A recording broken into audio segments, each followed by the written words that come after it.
Hello. In this video I'm going to address some of the frequently asked questions about hypnosis and hypnotherapy. These are the kind of questions that people often ask when they first contact me on the telephone or on their first visit when they come and see me. And the first question is, what does it actually feel like to be hypnotized? How would I know that I actually had been hypnotized? A lot of people have a misconception. They think they're going to be asleep when they're in hypnotic trance. And it's understandable that people think that because, unfortunately, back in the 19th century, the name hypnosis, which actually comes from the Greek word for sleep, was given to this state of mind. And so people assume that they're going to be asleep. In actual fact, you're not. When you're hypnotized, you're not asleep. Even in very deep hypnotic trance, you're not asleep. You are as physically relaxed as if you were asleep, and your imagination is as vivid as when you're dreaming. But you're not asleep and you're not dreaming. It's a different state of mind to that. After their first experience of hypnosis, the kind of thing my clients say is, I can't remember ever feeling so relaxed. That's the most relaxed I've ever been for years. I didn't want to come back because I was enjoying it so much. I felt lifted up above all my problems without any anxieties or cares. It was like a dream. My body was as relaxed as if I was asleep, but I could hear what you were saying, so I know that I was not asleep. That's just some of the kind of things that people typically say. Hypnosis, although it's not sleep, but it does feel different to ordinary waking consciousness, and you feel that difference especially when you come back out of it back into the room, as they say. You know that you've been somewhere different. Most people, whilst they're in a trance, they're perfectly aware that they could snap themselves out of it at any time. They know that, and that's okay, because so you could snap yourself out of it at any time if you wanted to. Nobody ever does, because it's a nice experience and they know that it's helping them, but they could if they wanted to. Even when you're in a very, very, very deep hypnotic trance, you're still completely in control of what you're doing. You can't be made to do anything that you do not want to do. Okay, next question. How do I actually hypnotize a person? What do I do? There's many, many methods. I prefer the methods that just involve talking to you. I talk you into trance. And that's a skill that I have. It's something that I've trained with and studied over many, many years. Doesn't involve any physical contact, really. Sometimes I might just kind of lift your arm, like from the elbow. I don't go any higher than the elbow. I do that, I lift your arm so that you can feel the weight of your own arm, and so that you can feel the muscles in your arm relaxing more deeply than you've previously experienced. That's the only reason why I need to do that. I don't do that with everybody, but I do with some people. But that's the only physical contact that's involved. It doesn't go any further than the elbow. Okay, so you don't need to worry about that. I use although I'm trained in using very, very rapid methods of hypnotizing, like stage hypnotists use, I don't normally use those with clients because I think those methods are more about showing off, really. They're not really helpful to the client, so I don't generally use those methods, because it's all about giving power to the client, giving the client power over their own self, over their own emotional reactions and their own thoughts and so on. It's not about just me bigging myself up. On the subject of stage hypnotism, people often ask, are those people really hypnotized, or are they just play acting? The answer is a bit of both. Stage hypnotists are showmen. They're there to entertain people, if you think that's entertaining. Personally, I don't. But that's what that's about. And the stage hypnotist has the huge luxury that they're able to choose out of a large audience. They'll choose about maybe 6 people out of a very large audience. And often those people are already drunk, so they're very uninhibited anyway. And the people that choose, that go up there and volunteer, and the hypnotist chooses a few of those people, and he knows who to select. He can recognise the natural exhibitionists, the natural performers, as it were, and he just deals with those people. Whereas somebody like me, a therapeutic hypnotist that's hypnotising people to help them, rather than to make a fool of them, I have to be able to deal with almost everybody. I don't select just a few unusual people to work with. Why is hypnotherapy not available on the NHS? Actually, stage hypnotists are also partly to blame for that, because they do give a very bad impression of hypnosis. I mean, you wouldn't find a surgeon doing operations on a stage, would you? Or a dentist, doing fillings as a stage performance. So stage hypnotists just give a very wrong impression of the whole field of hypnosis. Another reason is why don't doctors do hypnosis? Because they don't know how to. It's not covered in their medical training. They've got a lot of other things to learn. It would be great if they all did practice hypnotherapy, but very, very few of them do, simply because they haven't studied it. It's not part of the medical school curriculum. And for the most part, doctors don't know anything about it. They don't even learn about it in theory, let alone how to actually do it. I think that's very unfortunate. In other countries, it is much more accepted by the medical profession, but unfortunately not in this country. We're rather backward in that respect. What's the scientific evidence for hypnosis? Oh, this is one that annoys me. People say, what's the evidence for it? Isn't it just mumbo jumbo? Isn't it just a hippy dippy kind of new agey kind of thing? That annoys me when people say that, because it's usually people that think they're quite educated that will come out with that. My answer to them is right here. If I just reach for it. Okay, so this here is the Oxford Handbook of Hypnosis, Theory, Research and Practice. Okay, and as you can see, it's a good, big, thick, heavy book. It's over 800 pages. And that is published by the University of Oxford. And I'm sure you know that is one of the top 3 universities on this entire planet. Okay. It's where prime ministers go. And some of the greatest scientists on Earth, and the greatest psychologists on Earth have studied at the University of Oxford.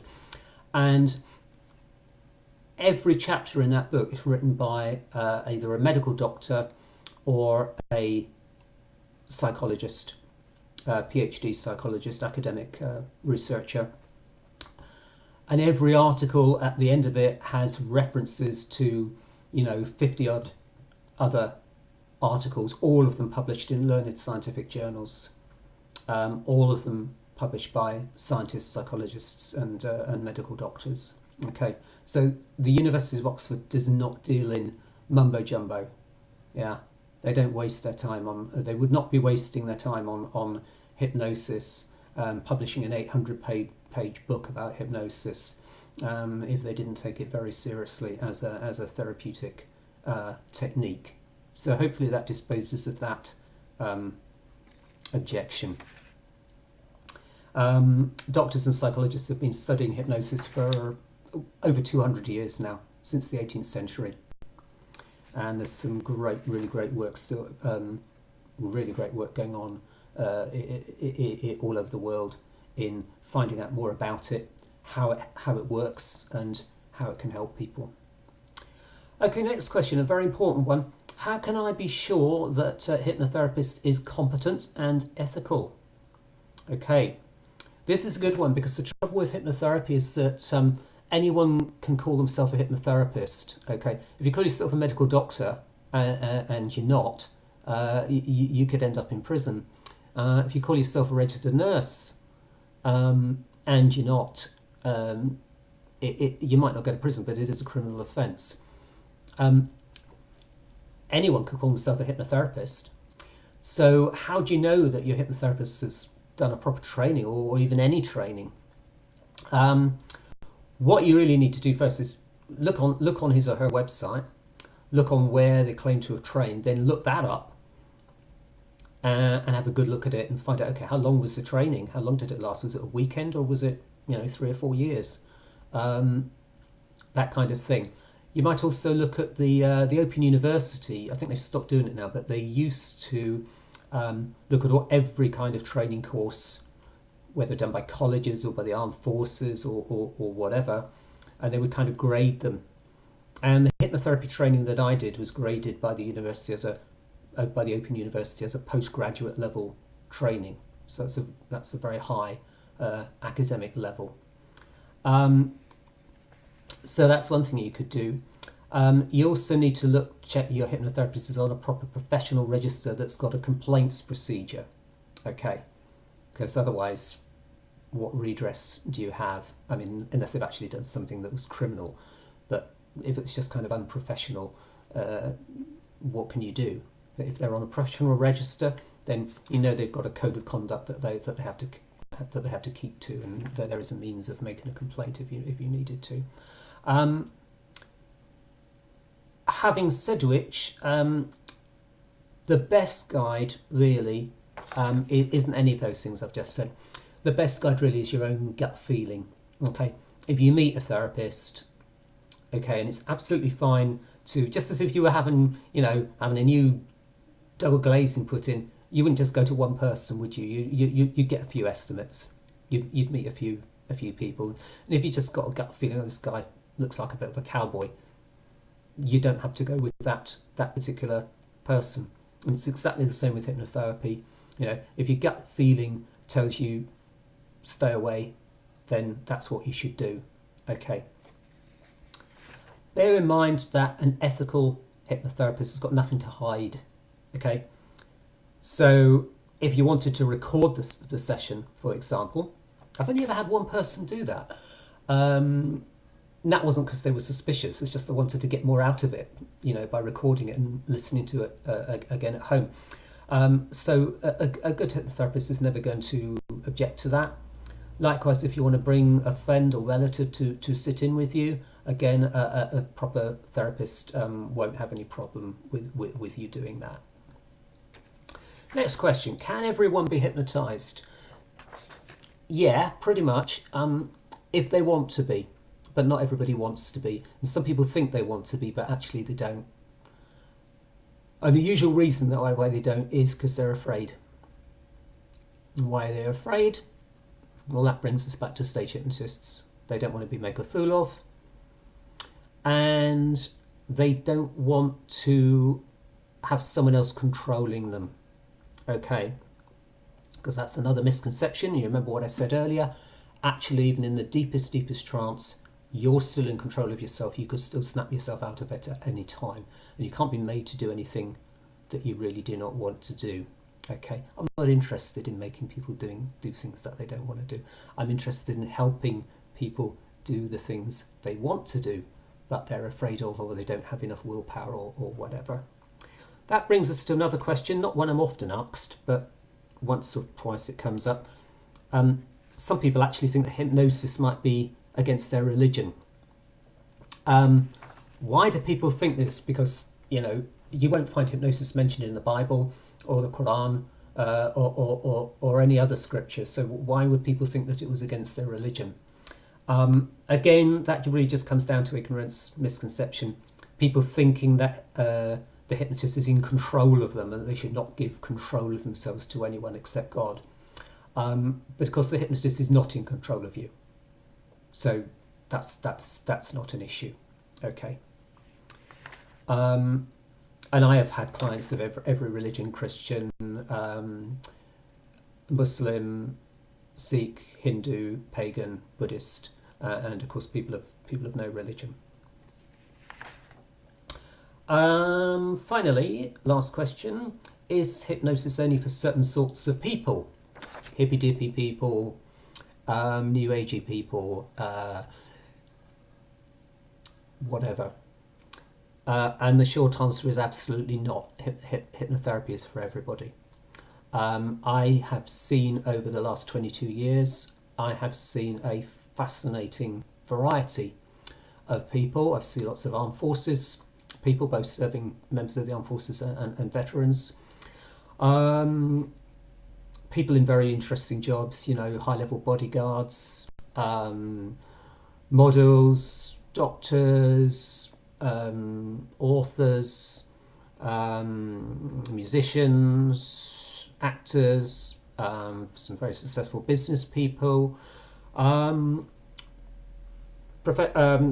police officers, every kind of practical trades, electricians, plumbers, taxi drivers, nurses, care assistants, shop assistants, deep sea divers, students, school pupils, etc., etc. Vicar, I've seen vicars, you name it.